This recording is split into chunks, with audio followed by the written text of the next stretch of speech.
All right, let's dive into a question that, let's be honest, every single one of us has probably wondered about at some point. I mean, really think about it. You could be having a totally rough day, you put on that one song, and boom, within seconds, your whole perspective just shifts. Or maybe you hear a specific melody, and bam, you're hit with this huge wave of nostalgia, or even sadness. How does that work? How is it so fast? Well, the answer isn't some kind of abstract magic, you know? It's actually a fascinating, super direct process happening deep, deep inside your neural wiring. And today, we're going to break it all down. So, let's just start with that experience we all know so well, that instant mood shift. One minute, you're trying to focus on a spreadsheet, and the next, without even thinking about it, you're tapping your foot and feeling totally energized. It's so powerful, and it's so immediate.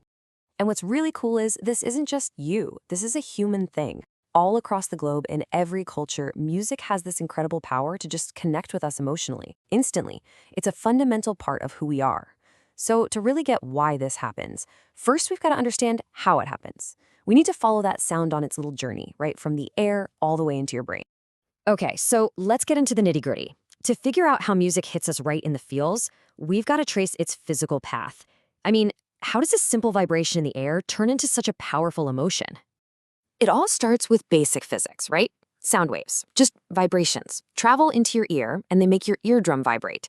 Then these tiny little bones in your middle ear pass those vibrations along, making them stronger, and then they hit the inner ear.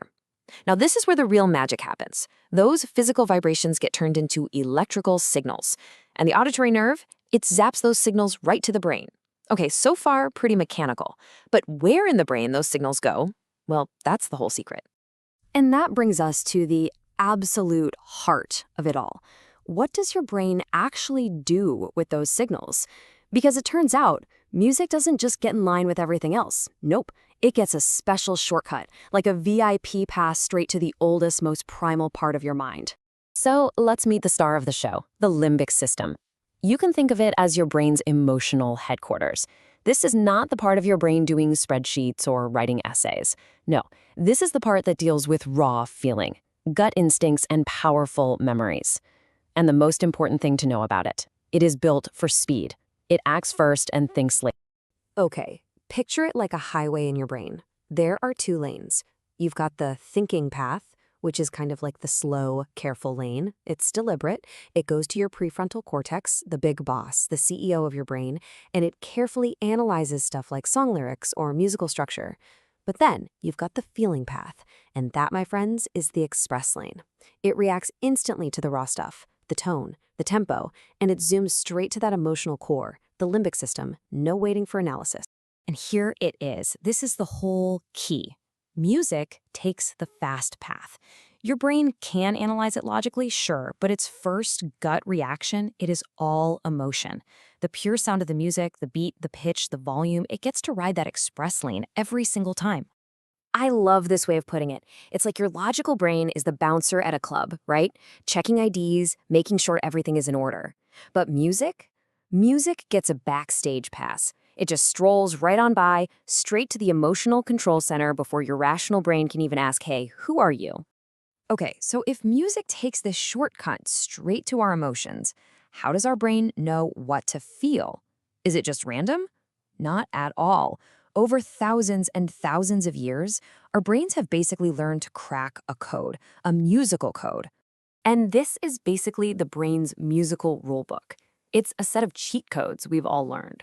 A fast tempo? That feels like energy, excitement, kind of like a racing heart. A major key generally sounds happy and bright. Switch to a minor key and suddenly things feel sad and thoughtful. Loud volume can feel powerful, even angry. And a steady, consistent rhythm, super calming. But an irregular one, yeah, that immediately puts us on edge. And you see this code being used everywhere, especially in movie scores. Think about it. The Jaws theme. Da-da-dun, da-da-dun. That's a simple, threatening rhythm that just screams danger. The opening of the movie Up. Oh man, that heartbreaking piano in a minor key tells you everything you need to feel. Or the Star Wars theme. It's a loud, triumphant blast in a major key and makes you want to go save the galaxy. Film composers are absolute masters of this.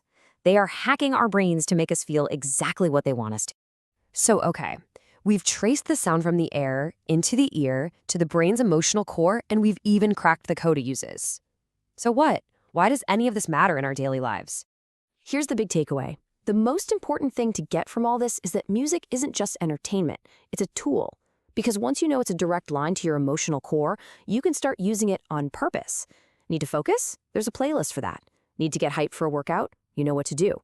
It's a tool for managing your own state. That's really the bottom line. Music is a reliable shortcut to your emotions. It's not just background noise. It's a predictable, powerful way to change how you feel. And it works faster than just about anything else. It's basically a life hack for your own brain. And that really leaves us with one final thought. If you now know that you have this incredible tool in your hands, a tool that can reliably shift your mood, your focus, and your energy, the only question left to ask is, where do you want to go with it?